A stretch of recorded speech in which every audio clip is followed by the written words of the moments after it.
Okay, so I'll call this meeting to order at 1:04 p.m. And before we get started, the first thing on the agenda is a municipal clerk briefing.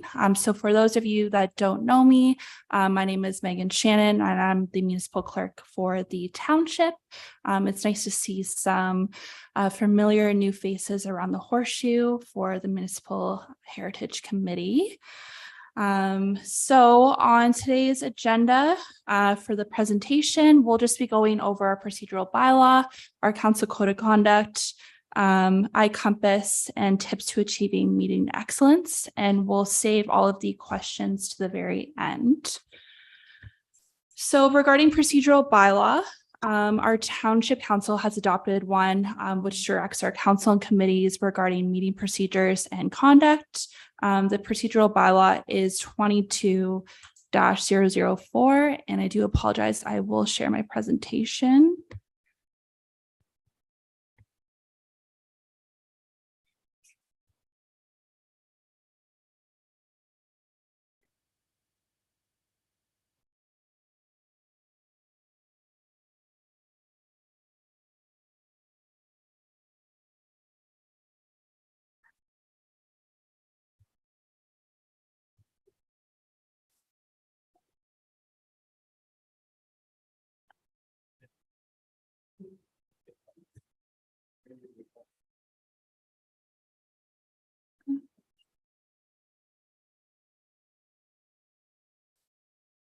Actually, Mark, if you want to, okay. I just can't see my notes now, but okay, no worries.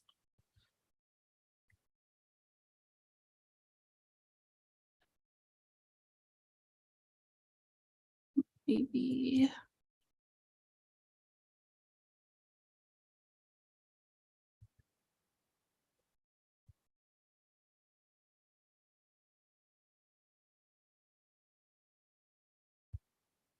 No, it's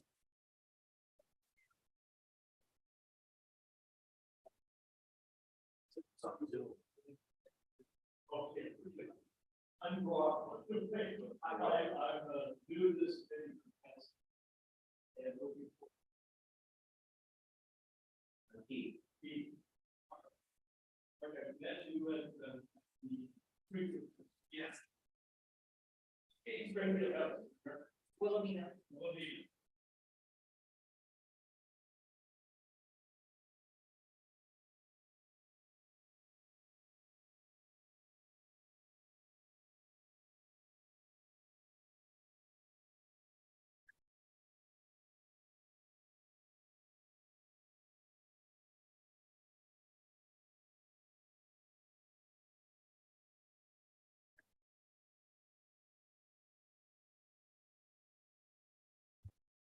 Okay, I do apologize again. Thank you for your patience.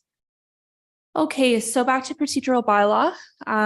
So the procedural bylaw is 22-001, and there will be a next scheduled review of the procedural bylaw to occur in Q1 of 2023. And once the review has been completed, the new bylaw will be sent to all committees, and I will make sure to forward that bylaw to all of you after the meeting. And just on that note, Section 24 does speak to committees of council and does provide an overview of your duties as chair, members, conduct, and more. So I'll move on to conflict of interest, which is in line with the procedural bylaw. So as most of you may know, at every committee meeting, the chair will ask if any committee member has a pecuniary interest, otherwise known as a conflict of interest. And the definition of a conflict of interest means a direct or indirect financial interest of a member and a financial interest deemed to be that of a member. And this is in accordance with sections 2 and 3 of the Municipal Conflict of Interest Act. So in saying that, with the municipal contract of interest, it generally prohibits members of council or of a committee from using their office to attempt to influence decisions or recommendations being considered by municipal or local board employees if the member has a pecuniary interest in the matter. It requires a member who discloses a pecuniary interest at a meeting to file a written statement of their interest. And it requires municipalities and local boards to establish and maintain a registry of statements and declarations of interest of members must be available to the public, and which includes a broader range of penalties for contraventions.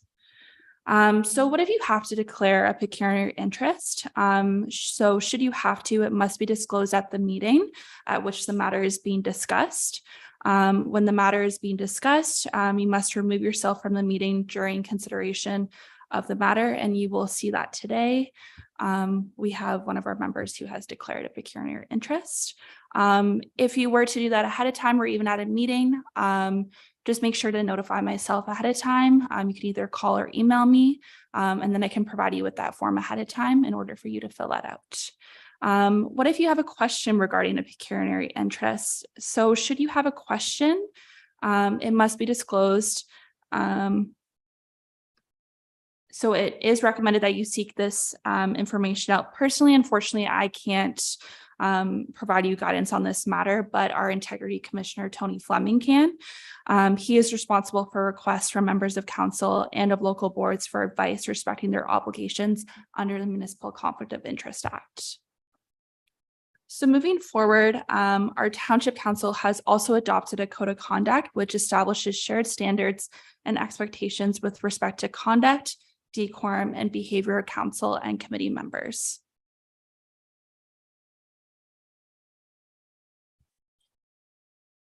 Sorry, Jonathan, you have a question? More of an inform, Megan. We are not seeing your slides advance in any way. If you think they are, they aren't on what we're seeing. Okay, no worries. What I could do is have Marnie share the presentation, if that's okay with you, Marnie. I'll just send it to you. I do apologize. Technology.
Jonathan, can you see the presentation now? And again, I do apologize. Yep, I can see it very well. Thank you. We've lost Okay. you, but we see the presentation well. Oh, okay.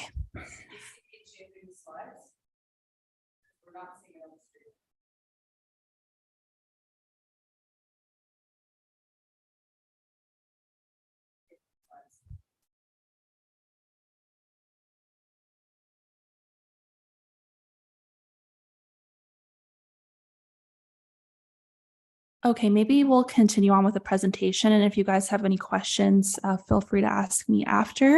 And then I'm happy to send this after the meeting as well. And I'll include it in the minutes. Again, I do apologize for the technology. So moving along, the code of conduct is bylaw 18-073, and there will be a review of this as well in Q1 of 2023. And once that review is completed, it will be distributed to all committees. And the code of conduct discusses gifts, benefits, and hospitality, respectful conduct, including conduct towards officers and employees of the municipality or the local board, confidential information, and use of property of the municipality or of the local board. The other thing I wanted to touch base with the committee about is our township uses a meeting management software called iCompass. iCompass ensures accountability and transparency with council, committee, staff, and residents. It enables our residents to learn more about upcoming council and committee meetings, search for previous council and committee agendas, minutes, and bylaws, and more. Committee members can also access and view these items. And as a committee member, you are granted access as a user on iCompass. And I'm happy to set up user accounts for committees next week if you would like. And then the other thing I wanted to touch base on was tips for achieving meeting excellence. So some of those include a review of agenda materials circulated and to come prepared to participate in meetings. Our agendas for committees are circulated 48 hours in advance or even earlier. So you do have some time to prepare for the meetings in advance. Please arrive on time, keep an open mind, listen to the opinions of others, participate and contribute meaningfully, avoid dominating the proceedings, avoid conflict situations, avoid side conversations which distract others, and ask questions to clarify understanding. We're always here to answer any questions that you may have. And with that, that is concludes my presentation, and I'm happy to answer any questions at this time. Yes. So this iCompass you refer to is specifically to give us access to videos that have been made. Is that what it is? Yes. So I have set you all up as users on iCompass. And then I'm happy to allow you to change your password, and then you're able to log in and view everything that the public can view. But iCompass is such a secure way to view agendas. So if, for example, we were to go in camera and have closed session, it's a secure way to distribute those agendas as opposed to via email. So I can make sure that everyone's set up on iCompass and provide those instructions moving forward next week, if that's okay. Yes, you are. Our meetings are live streamed. They aren't. So it is. So typically it would be staff, or if anyone did have a laptop, they are able to use their laptop to Zoom in, or if they were to attend virtually, they could do that as well. We are looking into using another video feature to allow the public to see everyone here around the horseshoe. So that's something we're looking into in the future. But for now, this is our setup. Yes. Who is present unless we log in? Yes.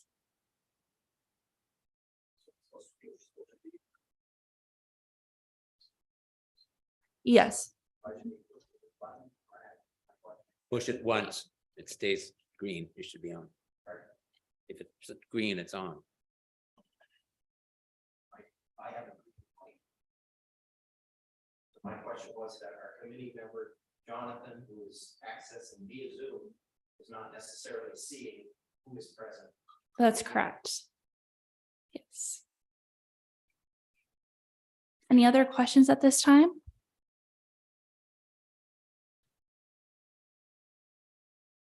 Right, clarification. I believe I read that in the case that in this case, Jonathan, he can't see if we don't have the Zoom. I think the chair could announce who is in the room and around the table. I think that was something I read, which would be fair because there may be people on the phone, as an example. So everyone should be aware who's there. Yeah. That's correct. And that's something that we can do moving forward at meetings. So if there isn't any other questions at this time, I'll see if I can remove this PowerPoint presentation. If not, I do apologize. I believe it's the bandwidth in the council chambers. But we will carry on to our next item on the agenda, which is the election of chair. So since there's no designated chair, the clerk myself must preside over the election of a chair before the committee can begin its work and continue on with its meeting. So under that agenda item, we do have nominations, and we do have a recommendation on the agenda. So I will read that recommendation. So be resolved that the Municipal Heritage Committee hereby appoints blank as chair of the Municipal Heritage Committee for the 2023-2026 term. And I'll ask for any nominations at this time. I would like to nominate James Sainer. Okay. Any other nominations? Yes, Art? Okay. Any other nominations at this time? Okay, James, do you have any words to say regarding your nomination? As a new member, I'd be happy to have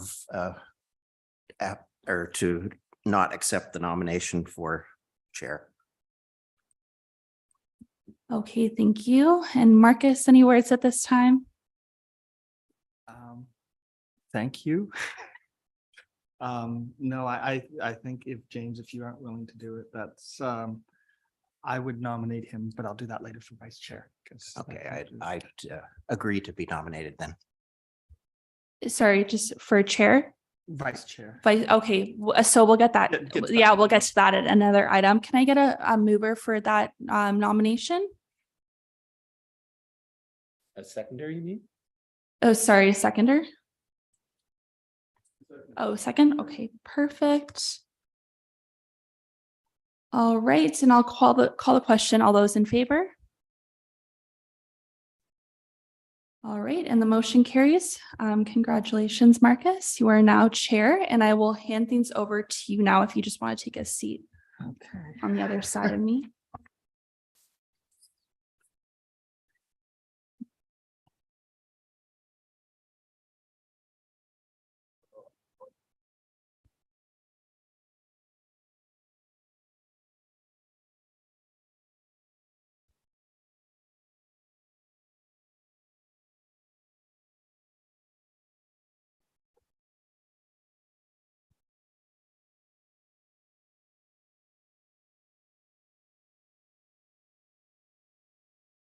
Well, thank you, everyone, and I hope you're patient with me as I move into this role, and I will be looking forward to drawing upon the expertise of those who've done this role before.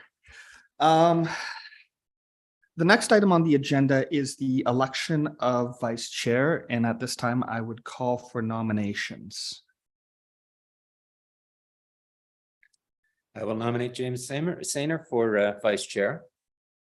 Perfect, thank you. Are there any other nominations? Do we have to call a vote if it's acclaimed? Okay, although there is only one candidate, there does not appear to be any other nominations, so I will call the questions. All those in favor? You have to have a seconder. Oh, may I have a seconder, please? Thank you. Seconder. So I will call the question. All of those in favor? Opposed? Carried. Thank you.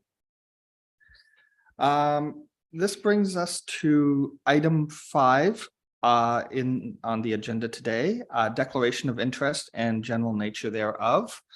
I will be declaring a conflict in one of the upcoming items, item number 9.1. I have a pecuniary interest. I'm the managing principal of the firm presenting. So at that point, I will turn things over to James as our vice chair. Are there any other conflicts of interest?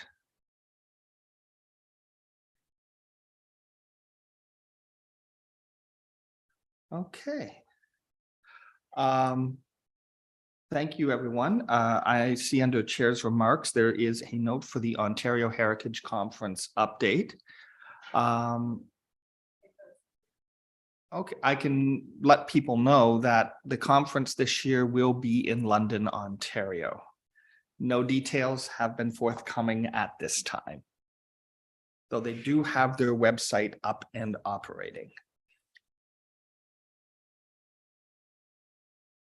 Adoption of the agenda. May I have a motion to adopt? James? May I have a seconder? Brock? Any changes, additions to the agenda?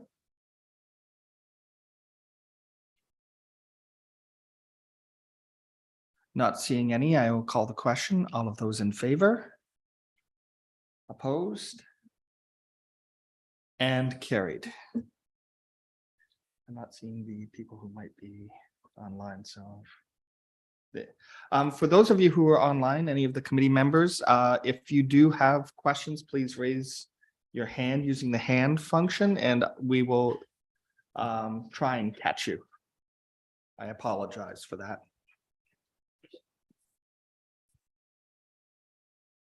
We're just going to try something quickly.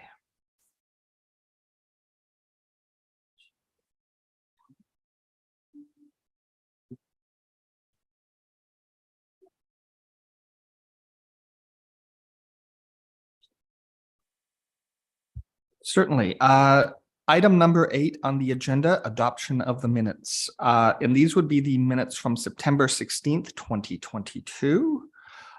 May I have a mover for the minutes, please? I so move. Art, may I have a seconder, please? Okay, perfect. Discussions, comments, additions, changes? James? 7.2, I need a clarification on the clarification. There seemed to be some missing info in that. I don't In have those it in front of me now, but it made a reference to a conference or a something, and there was a point next to a bulletin that wasn't a complete thought. Page 6 in the agenda package. 2022 Heritage Committee budget. Clarification on the following questions and comments. Clarification that the conference, and I think what you're saying is it's a sentence fragment. So just. Oh, I do apologize. That's noted, and I will make those corrections after the meeting. Thank you.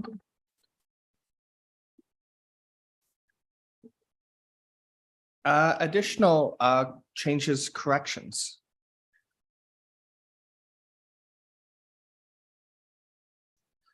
So shall we pass the minutes as amended? I will call the question. Sorry, Art. No. I'll call the questions. All those in favor? Opposed? Carried. Thank you so much. At this point, I would ask James to assume the chair. And I will disappear for a few minutes.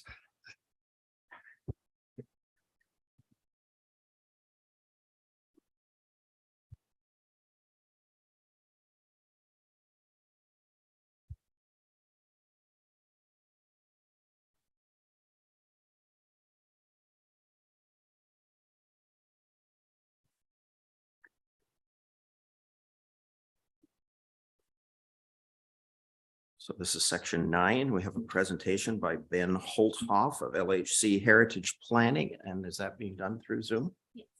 Okay. Thank you for being with us, Ben. Thank you. Good afternoon, everybody. And to the chair, I'd like to speak a little bit about a project that LHC is working on, like some feedback on. So back in the summer of 2022, LHC is hired by Ontario Parks to complete a heritage impact assessment on their plans to remove the park warden cabin from Charleston Lake Provincial Park. Earlier to that, back in 2016, LHC had done a cultural heritage evaluation report of several buildings within the park and determined that the park warden cabin does have some cultural heritage value. And so as a result of that, Ontario Parks needs to go through the heritage impact assessment process as part of the plans to remove it. And they asked us to consult with a number of stakeholders, and they identified a few for us, which was this committee. And so if I may share my screen, I'll show you photographs of the site, if I can.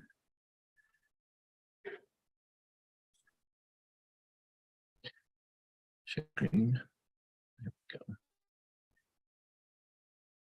Now let me know if this shows up.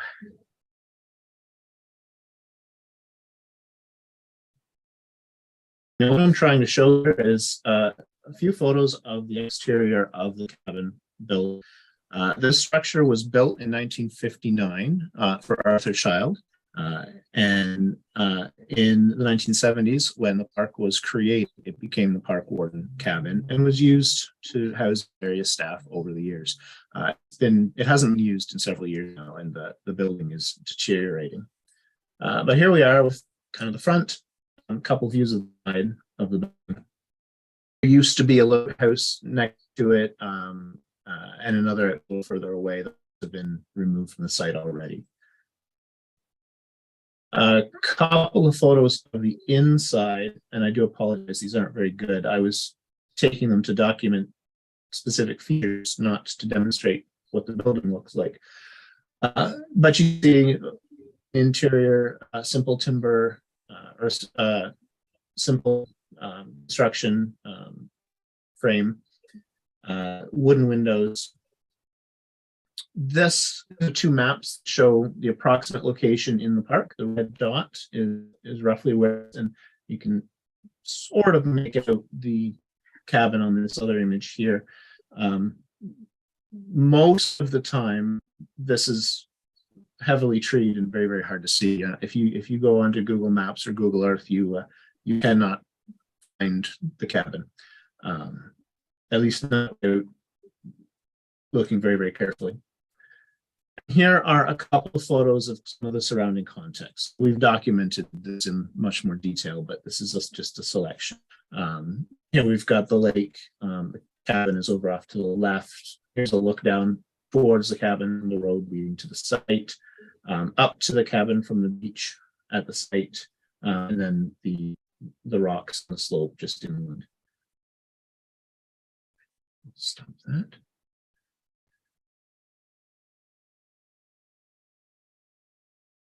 So Ontario Parks is planning to completely remove it.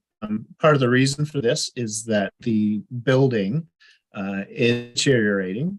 Its footings are not great. They're not terrible, but not great. There are a number of designated substances that were used when the building was built. The exterior is covered in lead-based paint, as you would from a building from the 50s into the 70s. Some of the roofing material contains asbestos.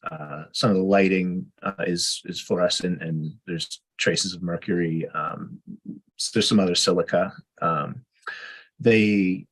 Animals have gotten into the building over the years, and there's a few raccoons' nests, I think, in the attic space, and so on. So there's a number of hazards related to that. The building isn't used; it's getting broken into. So Ontario Parks doesn't need it, and they don't really want to have it anymore. They don't want the liability of it. They don't have plans for it. The plan is to completely remove it from the site and then let the site renaturalize on its own. There is a road down to the site that is part of which is used as a ski trail in the winter, but other than that, it doesn't get used. At this point, I just wanted to bring this to this committee's attention and would like to ask for any feedback or any questions or anything about this project.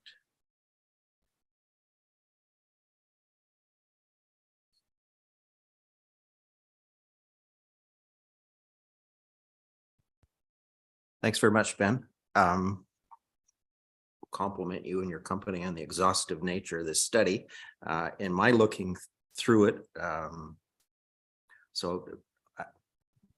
we are clear that you judge this to have heritage value, but not in terms of designation by the Ontario Heritage Act.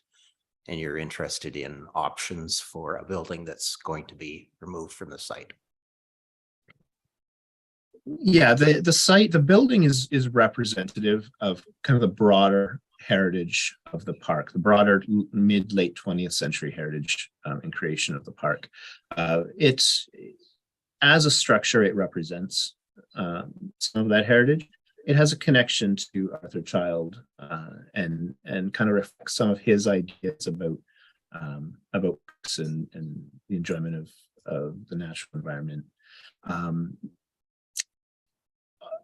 A lot of that cultural value is associated with the entire park or much more of it than just this building. So this is one small piece of that broader cultural heritage value. Now, having said that, we did identify back in 2016 that the building itself does have some heritage value. Ontario Parks, like I said, they don't want it, don't need it, they have no use for it. They are not planning on protecting it because of that limited heritage value that they feel that the building has. The building does not have provincial significance. When LHC evaluated, we determined it was significant locally, but not provincially. So it doesn't fit within the big picture for Ontario Parks for cultural heritage resources. Part of that story does get told in the park through their interpretation. Not specifically, they don't talk at this point about Arthur Child and the creation of the park, but some of that 20th century history is told through some of their interpretation. So some of that heritage value is captured and conveyed in other aspects of the park operations. We have determined through our impact assessment that yes, this site has heritage value. Removal will have an adverse impact, but it's limited. Renaturalization is suitable. But we're looking for comment, we're looking for feedback. If people feel that this type of building, this has more significance that needs to be conserved, we will take that back to Ontario Parks. If people feel that interpretation through other measures is a suitable way of telling that story, then we'll take that information back and make recommendations to Ontario Parks accordingly.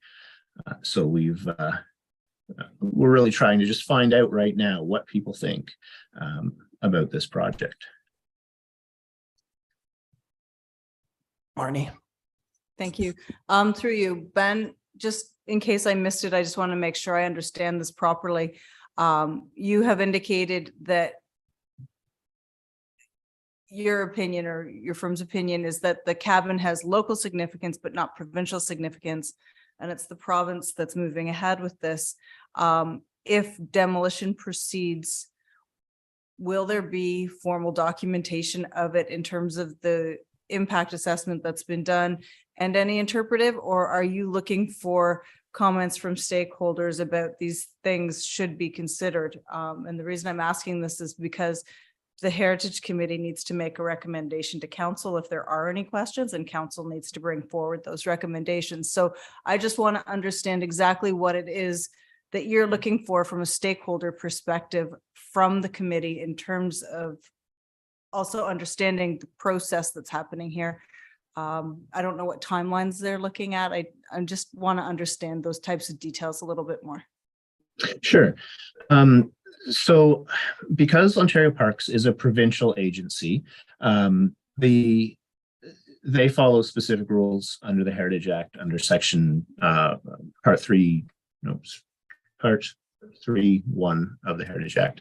And they have a number of requirements that they have to meet when they're considering removing cultural heritage resources from one of their sites. All provincial agencies are supposed to follow these rules.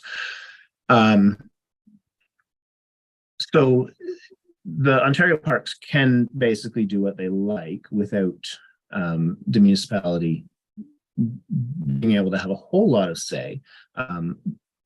For instance, you wouldn't be able to designate this building because it's owned by the province. But one of the requirements that they have to follow is that they do the heritage impact assessment and that they get input from various stakeholders, and the local municipality is one of those stakeholders.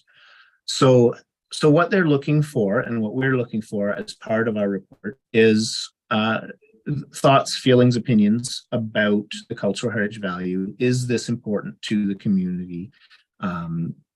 Is this something that they should consider maybe conserving or finding some way of interpreting, or is this something that the community feels is important that needs to be addressed a bit more? Our report includes a fair bit of documentation. Ontario Parks has their architectural people look at it and record it. There has been archaeology done on site. And so there are a number of heritage components that have been done. All of that combined is documentation of the site. So if it was, when it's removed, there's a record of it, and Ontario Parks will always have that record. If the community feels that this is something that needs more conservation or interpretation or anything like that, then we'll make those recommendations. Ultimately, Ontario Parks will make the decision what they want to do, but that feedback will be captured in our report and conveyed back to them. Does that answer the question? Marnie, go ahead, please. Thank you. Just a follow-up question. With all of the all of the documentation and everything that has been done on behalf of the province, would it be possible for the township to have a copy of that information to be considered for adding to our archives or something along those lines, so that we have access to that information if there is local interest and we have that? That I'll have to take back to Ontario Parks. I'm not sure what their rules are around disclosure of documents and things like that. We can make that recommendation that these reports should be publicly accessible, and that the municipality have copies for archival purposes. And I don't think that would be a problem, but I'm not exactly sure what their rules are about that.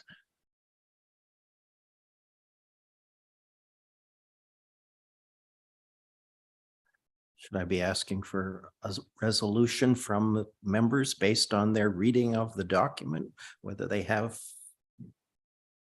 further input or? Through you, Mr. Chair, based on the report that was presented as part of this presentation, I think the building is pretty well documented. And if Parks Canada has additional material, well, it seems to me that we have a great digital image of this little piece of 1950s culture in Leeds County, and I wouldn't think that there should be any objection to removing the building.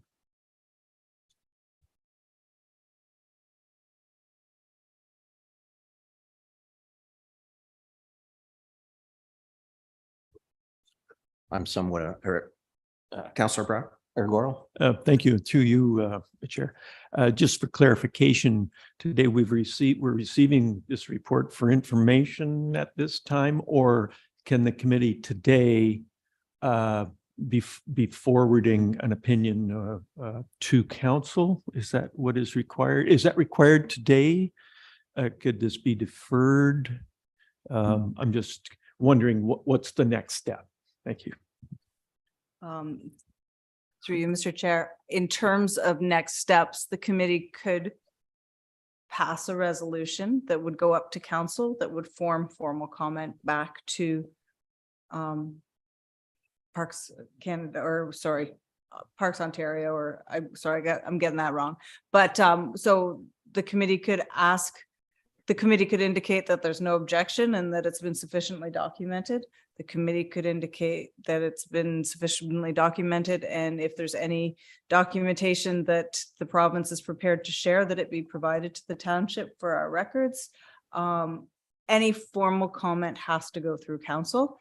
So it would be ideal if it could be done today. I don't know if the committee's not prepared to make a recommendation up to council today, we'd want to know what additional information we're looking for if it's not going forward.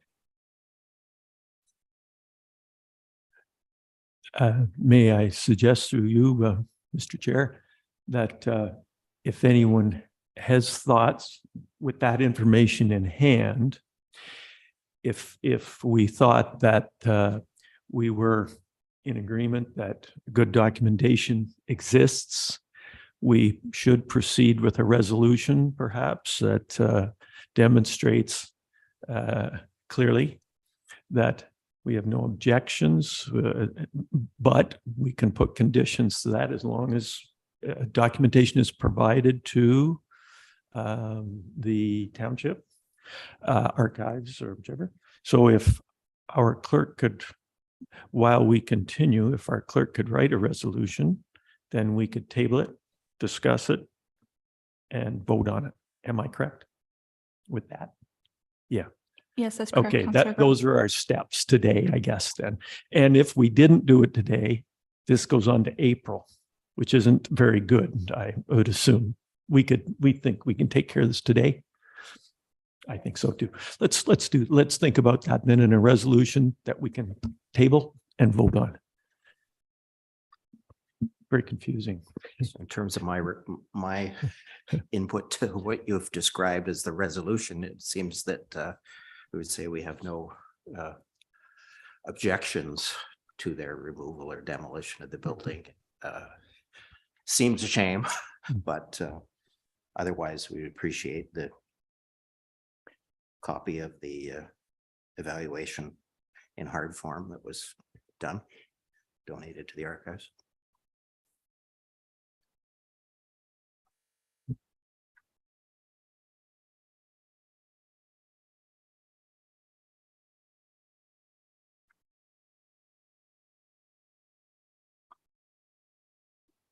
Sorry, just for clarification, Marty, is that Parks Ontario? Okay.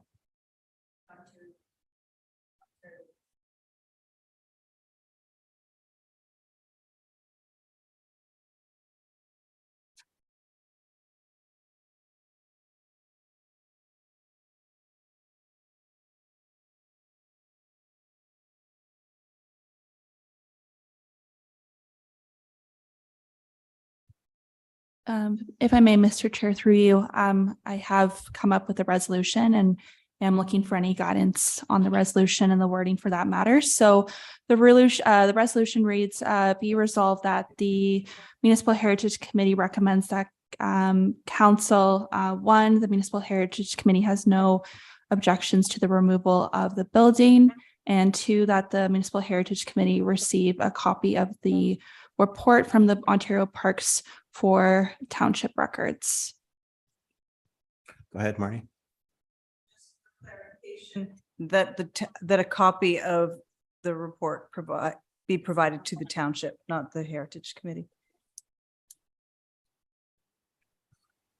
Go ahead. The information that we're asking for from Ontario Parks is actually information in their files. It's not the report that we've already looked at. Is that correct? Is that correct? That's correct. Any additional documentation beyond the heritage impact statement. So, and Ben, perhaps you can clarify. You say it's been documented pretty thoroughly. We have the heritage impact assessment that was prepared. Is there additional information, or would this heritage impact assessment that you provided constitute the extent of the information that we're talking about?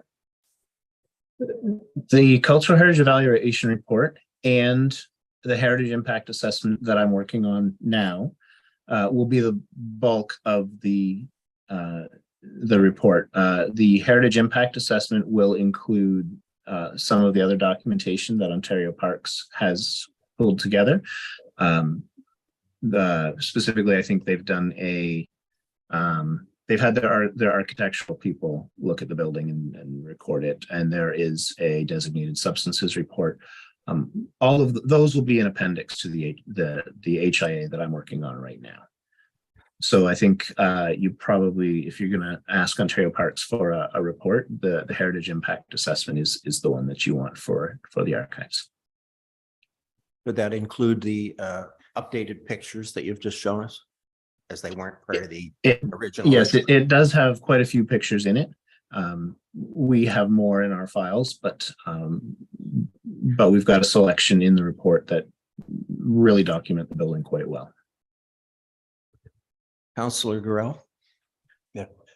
No, I've just, with respect through you, Mr. Chair, with respect to the resolution, if I've read this right, under page 78 of the report, under evaluation, am I right when I quickly read that in those circumstances, in that evaluation, with respect to this report, have those properties met the criteria? And if that's so, if I'm reading that correctly, I just like that put into the resolution, that as the evaluation demonstrates that the property does not fall under the appropriate criteria, would that be appropriate? If I'm reading that properly? I would think so.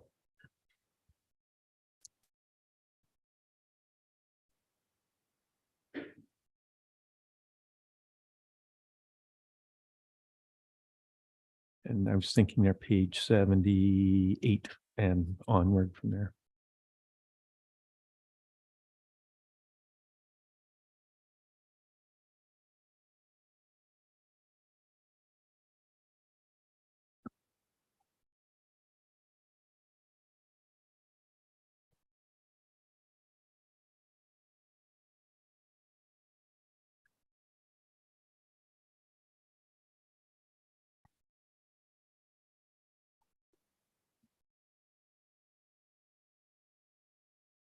Mr. Chair, if I may, sorry, just for clarification on page 78, which section are you? Are you It's, just in? It's 6.4.3 evaluation.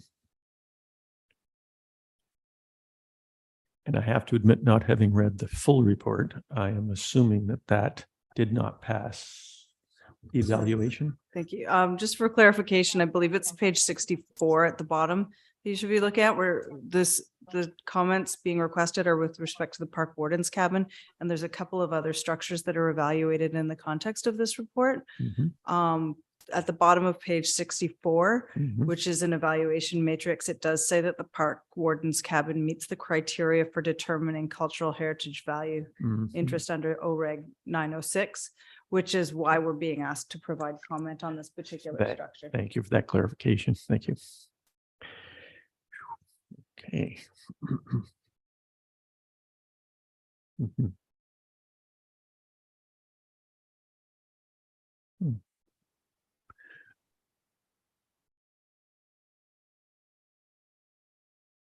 That would preclude inclusion.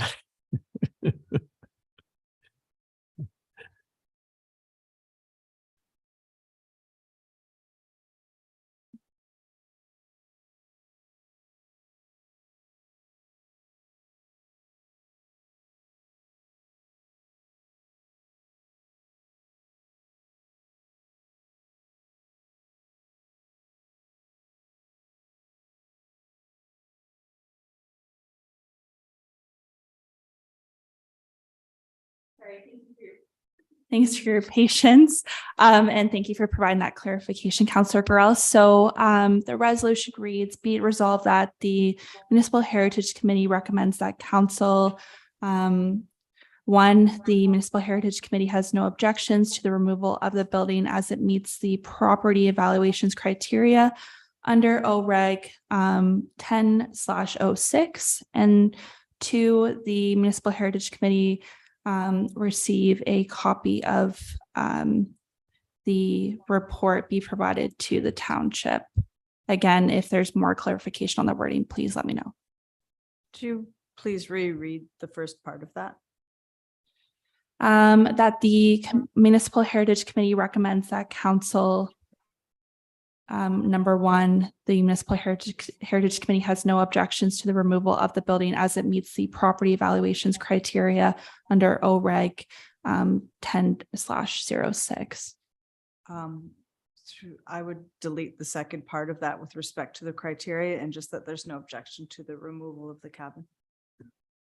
It looks like there's a number of regulations there. There's a 906 and others. Delete the reference to the regulation and just say that that the Municipal Heritage Committee recommends to council that there's be no objection to the removal of the cabin, if that's what the committee chooses to.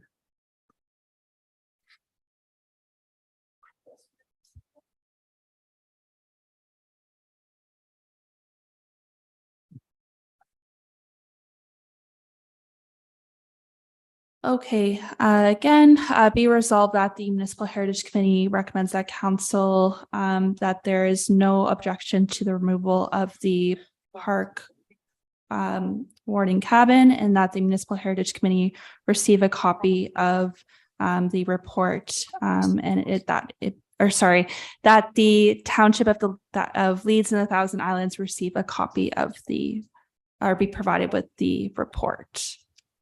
So a copy of the Heritage Impact Assessment. Copy, okay.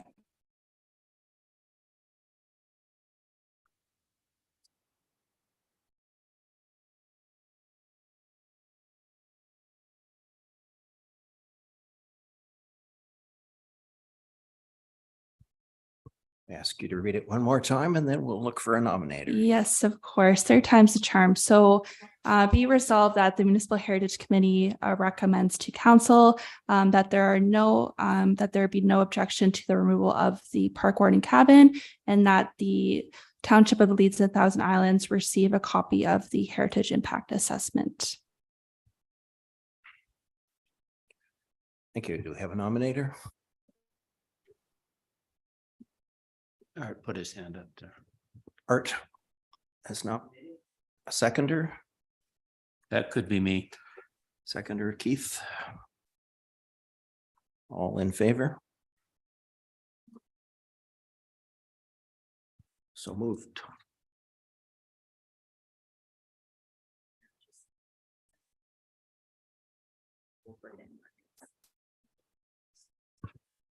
So we thank you again, Ben, for your presentation, and you're apprised of our proceedings here. If I could just Wonderful. add some Thank you. Sorry, Ben, if I could just add some clarification, that resolution will go to council at their meeting on February 13th. So comments will follow that date.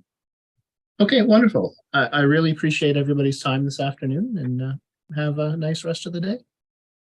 Thank you again, and we'll welcome Marcus back to chair.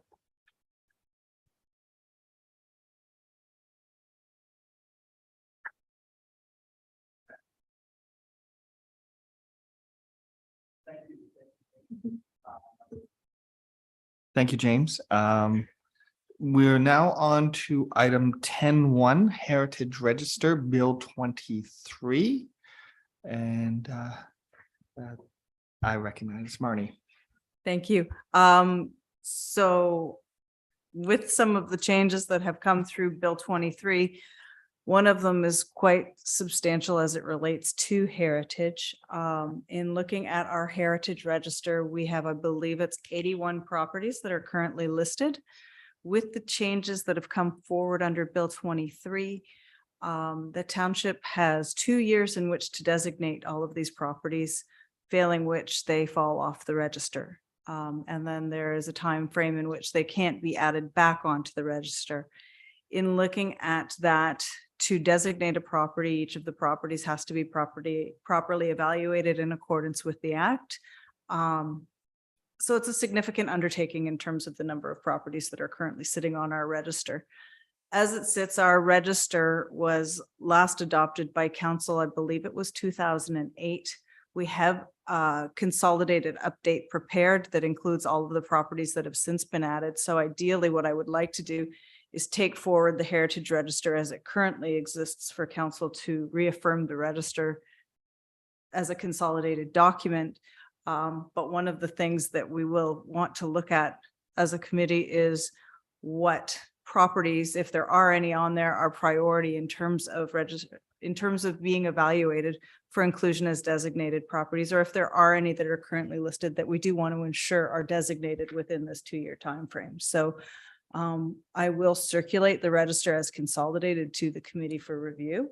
And at our next meeting, if we could look at it in view of if there are any properties, have a discussion around the register, and if there are any priority properties that we should be looking at and budgeting for a full evaluation. Are there any questions regarding the changes? Thank you. And through you, Mr. Chair.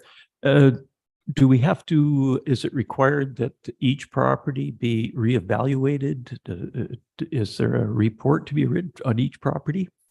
Through you, Mr. Chair, many of the properties that are on our register were added many years ago and don't currently meet the requirements for being on the register in terms of having the appropriate evaluation under the Heritage Act. So in looking at those, many of them were done in sweeping resolutions that included a long list of properties, but didn't include all of the detailed and evaluations as our current requirements. As of the day they were designated or added to the register as listed properties, they may have met the requirements at that time, but over time with policy changes, legislative changes, we don't have proper descriptions for all of the properties. So each of them would need to be evaluated. Property owners now have the ability to object to being included on the register. So as soon as we open up a property for a reevaluation for adding to the register, there's the potential for an objection to that as well. So it's not as easy as just doing a re-up and saying, we want to make sure you're back on there. The Heritage Act now includes criteria for evaluating a property for listing. That listing needs to be brought forward. They don't need to agree to it necessarily, but again, if a property is added as a listed property, there's also a time frame in which it needs to be designated. So if we don't want to be just relisting properties. We need to pick properties that are worthy of designation at that additional level of protection if we're going to be doing that money, or sorry, spending that money and resources. But that's also for committee discussion. Okay. Thank you. Art? Just a question through you, Mr. Chair, for Marnie regarding what would be involved even if we did choose a certain number of these properties. I mean, what are we talking about in terms of time and other resources to get the process done? I mean, when I say time, I'm talking about actual person time in the office. You know, what is damage? Because it's your staff that's going to have to do this, I assume. So through you, Mr. Chair, we would have to consult this out. We do not have the resources on staff to be doing a full evaluation of all of the properties on the register, which is why I'm suggesting that we look at the existing register and prioritize what we think needs to be looked at. Then we can have a better understanding of what resources need to be allocated to that. The township does have a heritage resource reserve fund or cultural heritage reserve fund that we could potentially go to council and request that some resources be allocated in terms of preservation of some properties.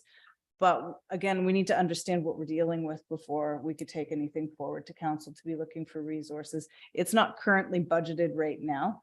There is some money in there for consultants in our current budget, but it certainly didn't anticipate the full review that we're talking about right now. So would it be appropriate to ask if a budget could be created for just doing one of these properties so we could get it? And I'm not talking about just from the start, but right through until the time it's designated, which is really You have to, once you commit, you have to do it all the way, right? There's no point in otherwise undertaking anything. I would agree. We currently have some designated properties as well that also need to have a full review because the designations wouldn't meet the current requirements under the act. So again, I think we need to go back. We have a budget line. I believe we have about $5,000 right now in our budget for consultants that we could start a review of a property and get a better understanding of what's required. Again, we need to scope it. So I think that the first step is having the committee look at the register, look at the properties that are on it and figure out what the scope is so that we can identify what our resourcing requirement might be to actually do some of that review. Because as you've indicated, I would want that resource to work from us from evaluation through to designation. And further, just to be clear, God, no, I lost my thought. Problem with being old. Regarding the designations, I'm sorry, I've lost it. The review of the register, so there's lots. Right, but, oh yes, that's what I wanted to ask. Regarding the properties that are already designated, we really don't want to put much energy or resource into that at this point, do we? It's not the same demand in terms of those at this point. If I'm wrong, clarify me, but they are designated. So they're Unless we're relatively challenged, they're safe. already protected. So right now it's the 80, 81 or 83 properties that are currently listed that we have 2 years to figure out what we're going to do with. So that's, I think, where our focus should be in terms of looking at those to determine if there's any that the committee feels should be reviewed for designation. In addition to that kind of work, my understanding is that the new legislation from Bill 23 says that this information needs to be on the public website by July. Is that true? And do we have some action towards that? I see the chair nodding, so I would defer to the chair on that point. Yes, that is correct. We are now required under the legislation to post the Heritage Register on the website with the details of what is the cultural heritage value and interest for those properties. This is a challenge a lot of municipalities are facing right now, particularly with the listed properties, because many of them, as Ms. Vendetti has noted, are quite old. So at the time, all we needed was a property address. So this is something a lot of municipalities are going to be challenged with within that 6 months. If we have reports and things like that, there are some ways around it by sort of posting it with links to the reports, but that would be something that we would need to have a sense of what actually exists. But that's a welcome step in terms of the population and their awareness of all these issues. Neighboring communities like Gananoque, Brockville, Kingston, it's all up there already. Somewhat, yes. Thank you. So just to add to that, as I mentioned, the register itself has been consolidated to date. In terms of pulling together the supporting information, there's a number of properties that have recently been added within, when I say recently, I mean within the last 4 years, that we absolutely have the evaluations for. We do have some of the older resolutions, and as I said, a lot of them were just mass additions. So it was a list of properties and addresses. Those we can easily consolidate and have ready for posting for the website for July. That won't be an issue, but we do not have descriptions that would meet the current requirements under the Heritage Act for most of the properties. If I understand correctly, then the way this would be approached is that we would take the form that we currently use. Is that a valid form to be using for evaluation, and use that and look at the property and go through that form to determine whether it met the criteria? Is that correct? That's correct. However, we need to consider in terms of designation versus listing as well. For Right. the properties that are currently listed, we need to look at those to determine if they should be designated as opposed to listed. I see, but it's still a matter of completing a form and assigning. Is it? I just want to understand. what we did previously in evaluations, we used the form and assign values for everything. Is that correct? And I'm sure that's how it was done. That's correct, but those were in the context of listing properties. In terms of designating properties, we need to consider whether we want to move those properties that have been described. But I'm just asking, is the process for designation similar? I understand that. Yes, fine. So then what we have to do is look at the properties and determine which ones we think would pass some sort of a test at that level. That's correct. All right. One other question or observation about process, partly because I'm new to this area. My understanding is that designated property documentation is to be forwarded to the Ontario Heritage Registry, which is online with a database. And I was recently looking to see what I could find about the approximately 20 that are designated in this township. And I found 13 of them, but I couldn't find the others. So I'm wondering what's going on there, if you have any knowledge of that.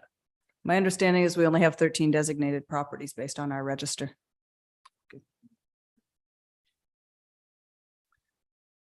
Go ahead. Sorry, I had just one quick question as well. With the 81 properties, we have confirmation all of them were formally added by council, or would we be asking council to adopt some new ones when it comes forward as the consolidated report? Through the consolidated register that we have prepared is based on the 2008 register that was approved by council of the day. Any other properties that have been added to it in the interim are included in the consolidated register, and they've all been approved through resolutions of council. Perfect. Thank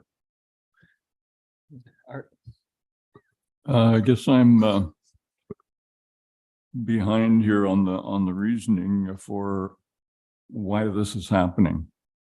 The register, to my mind, only flags these properties as being of interest to us, and all it allows us to do is to negotiate maybe a more favorable outcome when something's proposed for that building. So our interest in the buildings, as they get older, it doesn't decrease, that doesn't expire. And there's so much input, so many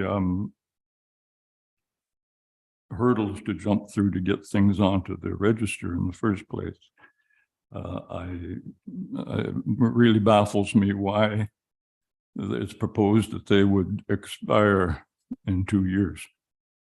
And I wonder as well if there's any mechanism that we can affirm these listings annually so that they don't reach the 2-year limit.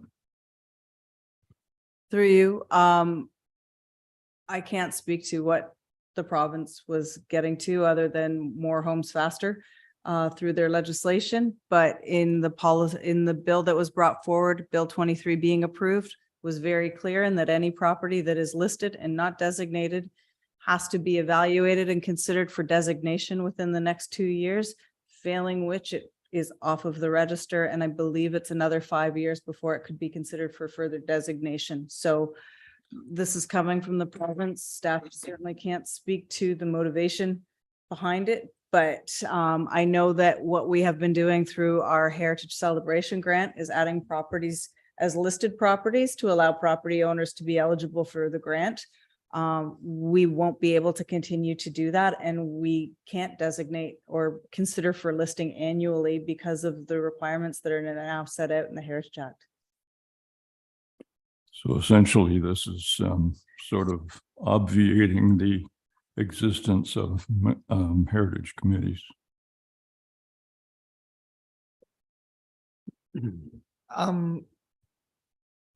Just to speak a little bit to this, because I have been involved with some of the conversations through our professional organizations with the province. The intent is not to dissolve heritage, but to try and force a conversation around, and I'm trying to think of their exact words, more appropriate and real heritage. And I think that's actually the term one of the people I spoke with used. It's ensuring that whatever is added to a register is worthy of being on the register, and the municipality is putting the effort in to be fair and transparent about why it's going on the register.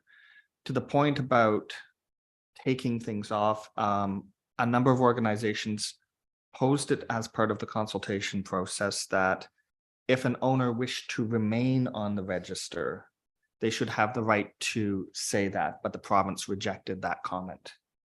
So we actually did put that forward in terms of a request, because a lot of particularly municipalities like Leeds and Thousand Islands said, you know, we've done this in consultation with the property owners. You know, the property owners agreed to have this on. This is going to make it more challenging. And I think was in part some of the intent was to add rigor. And to Ms. Vendetti's point, a lot of this was in the context of more homes in Ontario. And a lot of the emphasis was predominantly focused upon what was happening in the GTA. So we are seeing impacts from not anything we're doing wrong here, but from conversations that are happening outside of Eastern Ontario, Northern Ontario, and arguably Southwestern Ontario.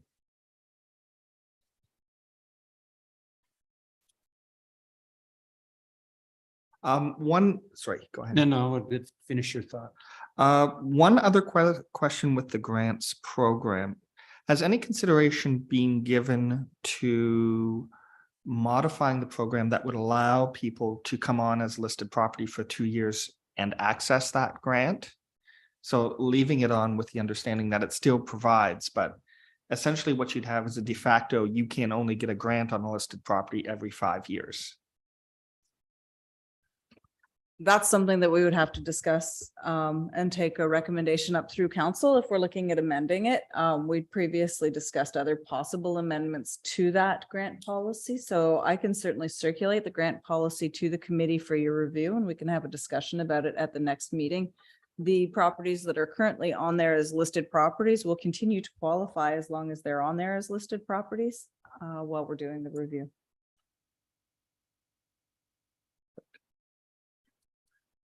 So what is the timeline for all of this? We have 2 years till the axe falls. Is that correct? So we should try to establish some sort of a program to get this done. I think it would be reasonable to have the discussion around the heritage celebration grants at the next committee meeting. As I indicated, I will circulate the current grant policy and the current heritage register consolidation to the committee for discussion at the next meeting, so that potential recommendations could be made to council with respect to those. If we want to establish a working group to look at the heritage celebration grant policy, so that we can have that looked at and reworked in time for the next heritage meeting, which I believe is April, that would allow us to take an amended grant policy to council potentially May. It would be great if we could take forward the register as well as the grant at the same time, so that we can have everything affirmed, so that the register could also be posted to the website as an updated consolidated register. I'm sorry, I wasn't very clear in my question. I was actually referring to the register as opposed to the grant program. So I know, and what I think we should be doing is if we get copies of the register and somehow everybody can go through it and mark ones of interest to them for whatever reason, and try to, between now and April, have some sort of, as you, working group, obviously, to meet maybe once to bring all that together so that we can present it at the April meeting for further discussion or advancement. I just think we need to establish a few deadlines to get this done. Otherwise, it's just going to drift away. To staff, and this is a concern I have with the timeline in general, and to the point about trying to retain consultants. And I can say this, putting my hat on, we're booked almost a year in advance at this point. A lot of us have already booked, and I'm concerned that a lot of municipalities are now just sort of saying, oh, now we have to do, these designations. And I think this is more a question for the clerk. Do we have the ability to establish a subcommittee, a working group that would allow members of the public, such as former MHC members, things like that, to assist with the process of doing some of this research and doing some of this background? Because I would be concerned looking around the table even if each of us, and I've done these bylaws, you're talking best case is a week full time for each. And that's having the experience and having the information at hand. So I'm wondering if that is something that is permissible. Thank you, Mr. Chair, and through you. It is. So Council passed a committee and board bylaw at its December 12th, 2022 meeting. And in the bylaw, section 3 states that if it is the desire of the majority of a committee to establish a subcommittee/working group, a recommendation must be made to council for approval of the creation of the subcommittee and working group, and included with the recommendation for the establish of the subcommittee and working group must be information with respect to terms of reference, number of members, composition, etc. I'm happy to forward this to the committee as well, but that's what is included in the bylaw.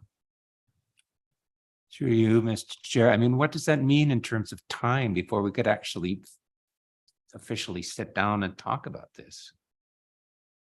I don't understand. I mean, if we have to go, I have to send that. I understand what you're saying. It just seems to make it's making it very cumbersome and slow, considering that this committee only meets 4 times a year. Perhaps through you, Mr. Chair, perhaps in the background, this committee could have informal discussions. There's no reason that could not occur, in my opinion. Informally, put this committee together, and then if it as it has to come to council, then it would be ready to run immediately, and it would be past 3 readings, ready to go. That I'm not sure if that's doesn't seem unreasonable to me that informally something can be done in the background. Thank you. Through you to the clerk, I think, with that section of the bylaw that was just read. If the committee were to today pass a resolution that the committee establish a working group with respect to review of the register and the Heritage Celebration Grant policy, would that be sufficient to take forward to council?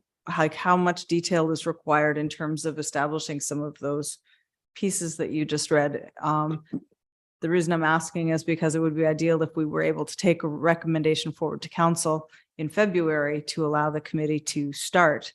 But if the committee were to simply pass a resolution today that be established and that staff work with a member or 2 of the committee to finalize those details for council in February, would that work based on what the bylaw says? Thank you, and through you, Mr. Chair. I believe that would work. I know it is cumbersome,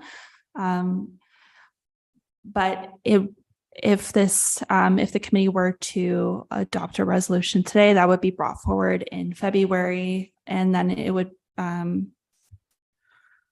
either it could go to the committee of the whole or council at the February 13th council meeting, and if approved by council, it could proceed, and then included in that recommendation could be a report to council, including the information that is included in the bylaw.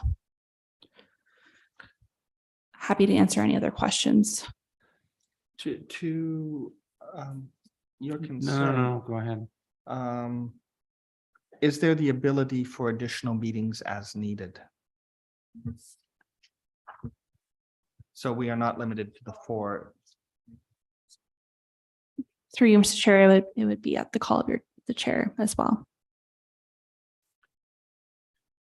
I would like to move that the Municipal Heritage Committee recommend to council that we establish a working subcommittee. Is that what we're supposed to call it? Subcommittee to examine the Heritage Register and the Heritage Celebration Grant Program and present recommendations to the committee, which can be forwarded to council regarding these 2 items. I catch everything, catch it all. Thank you. May I have a seconder? There's quite a few. I think everybody seconded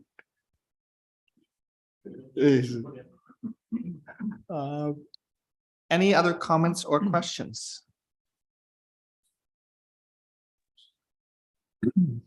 Oh, yes, Jonathan. Yes, and then through you, Mr. Chair, should we include, I didn't get the buzzer before the vote, but should we also include some sort of interpretation of this bill, section 6, and the implications of it? Because I've read through the bill and the part of this in question, it's like, man, this is a pretty heavy duty impact, especially as it would relate to what I believe is what the duties are of this committee. Has that been synthesized by somebody and brought back? Through me to staff. Thank you, through you, Mr. Chair. Staff have been providing updates to council with respect to Bill 23 as it was proposed and going forward in terms of the potential implications for the Heritage Register, resourcing, and the considerations of the bill. So staff have been voicing their concerns with respect to this throughout the whole process, which can be further reiterated when a report's brought forward to council. Perfect, thank you. Any other questions? What was I thinking? Excuse me. I've lost my train of thought on that one. So I will call the question. All of those in favor? Opposed? Carried. Thank you, everyone. Are there any additional comments on item 10.1?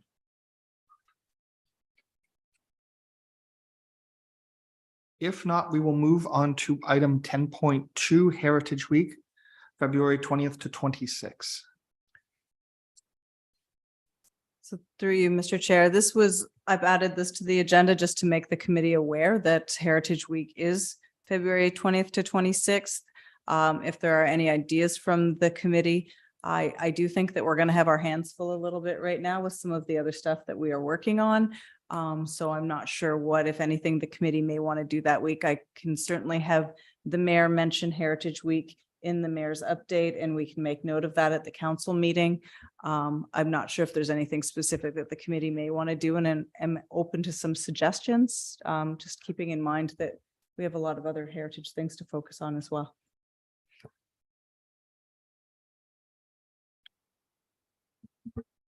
Any thoughts or comments?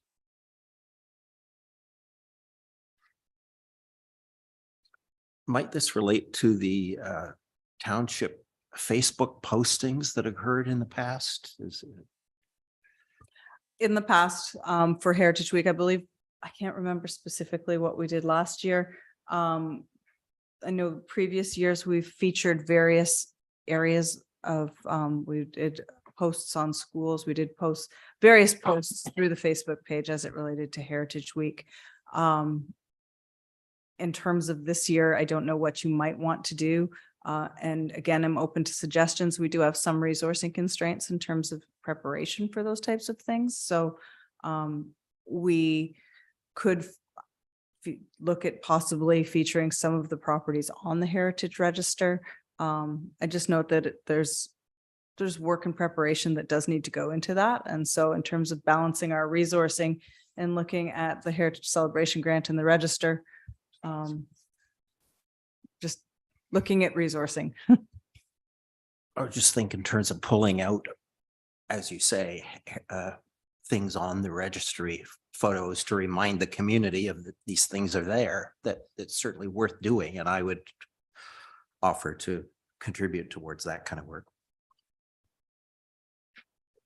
One thing I could do, we can look at pulling together and circulating by email some of the previous posts we've done to see if there's anything that the committee feels would be useful through that as well.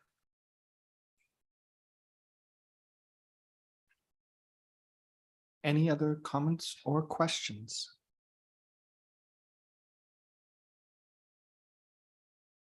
If not, we will move on to item 10.3, training opportunities. Thank you, through you. This was included, so later on in the agenda is a number of different pieces of communication. I believe it was the Ontario Heritage Society publication. Are they on here?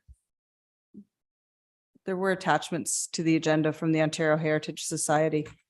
Oh, there's the Community Heritage News. I believe it was, I can't remember if it was this one or the OHS, but there were possible training opportunities. And so I was wondering if the committee wanted me to, oh, sorry, it is in the one that's attached. Book your workshop for 2023. Orientation for new MHC members, property evaluation for heritage designation. So we could, through this group, coordinate a session if the committee is interested. I've already inquired. There is one currently, I believe it is in February, that's being done over Zoom in Whitby, which we could join on to. So I could circulate the date for that. If that date doesn't work, we could certainly plan one specifically for the Township Heritage Committee, but I don't recall the specific date of the one that's already planned. They did indicate, though, that we were free to join. So what I will do is look for that date, circulate it to the members of the committee and let you know. And then we can confirm if you'd like to participate in that one or if we'd like one specifically arranged for us. For the information of staff, Frontenac Heritage Foundation is also possibly looking at a training session as well. Oh, really? Yes, so I can give you details about that. That would be great.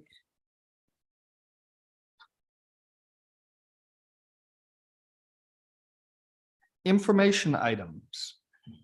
Item 11, Community Heritage Ontario News. The newsletter has been attached as part of the agenda package.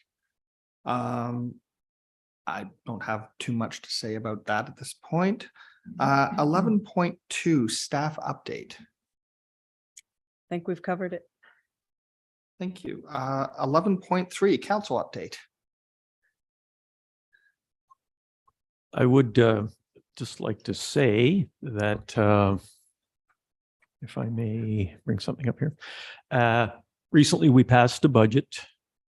And in the budget, I think of interest were two items in the capital budget, which I'm quite happy occurred. And in the amounts, this is to deal with the Escott Hall Archives and Springfield House. And in the capital budget, there is a sum of $282,000 put forward this year, split. Escott Hall Archives, $172,000, and the Springfield House, $110,000. There would be certainly more information forthcoming from our director of operations and infrastructure, but I was pleased to see that, and I think that is good. Starting moving forward with those projects which are multi-year. Thank you. Sorry. Thank you. I've just found the email I was referencing. So the Whitby MHC orientation session is scheduled for February 14th at 7 p.m. If there's any committee members interested in that, you can let me know and I can coordinate it with the staff representative from Whitby. Alternatively, we can look into the Frontenac Heritage Foundation to see if there's something we can coordinate there. Thank you both. Other business. I just have a question through you, Mr. Chair, for Ms. Vendetti regarding a zoning application change for an property in the Willowbank area. And it has specifically in the description cultural and heritage aspects. That, I believe that's the 333 Clark Drive application that you're referencing. There was an archaeology report done for that property that indicated that there's resources on that property. So the zoning amendment is coming forward to establish areas on the property that should be protected based on the recommendations.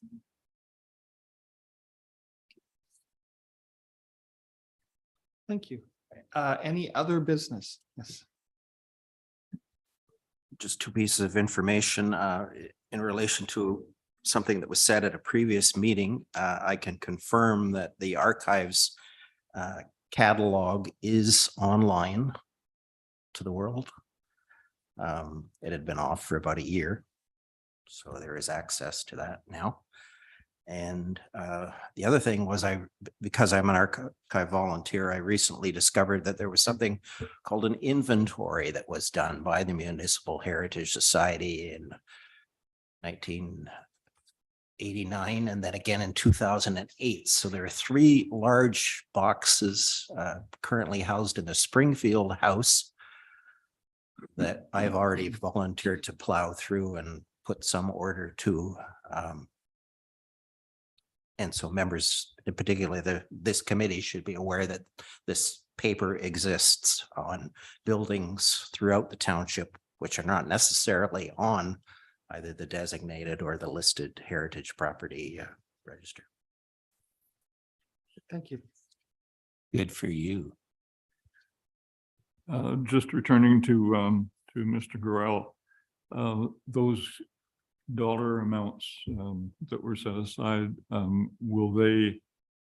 they for planning only, or will we actually get into any construction in that budget? I don't want to overstep my thoughts here, but I do believe that there was some of that money, most of it actually, is going into real work, mortar and bricks.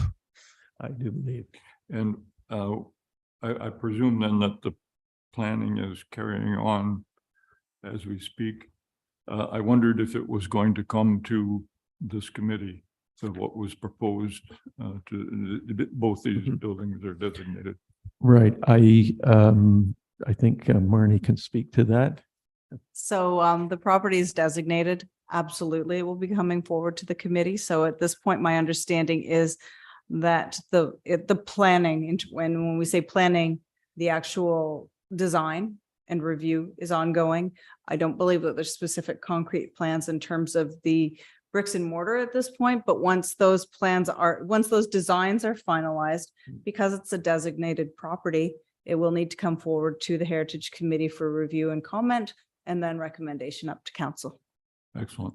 But that money is being set aside for bricks and mortar work. Absolutely, yes. Yeah. But it's also the design and the consultants leading up to it. Thank you. Thank you. Perfect. Thank you, everyone. Any other business?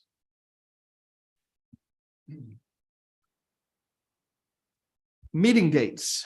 We are currently scheduled for the April 21st, July 21st, and October 20th.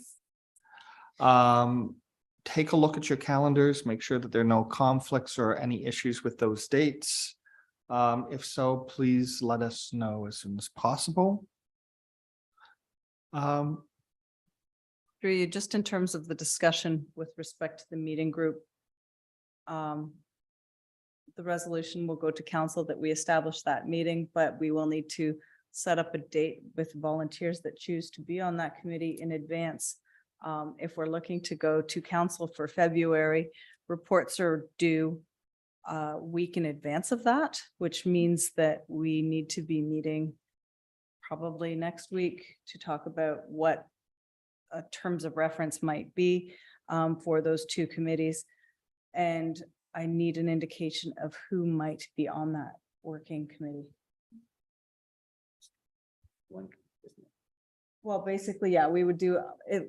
I don't want to put words in the committee's mouth in terms of the working group, but I would think that a couple of members, we could work together to pull that together. I would volunteer to knock out a draft terms of reference and could certainly circulate it by email. If the volunteers that choose to be on that working group are satisfied with that, we could advance it, but I just want to make sure that we know who I should be working with.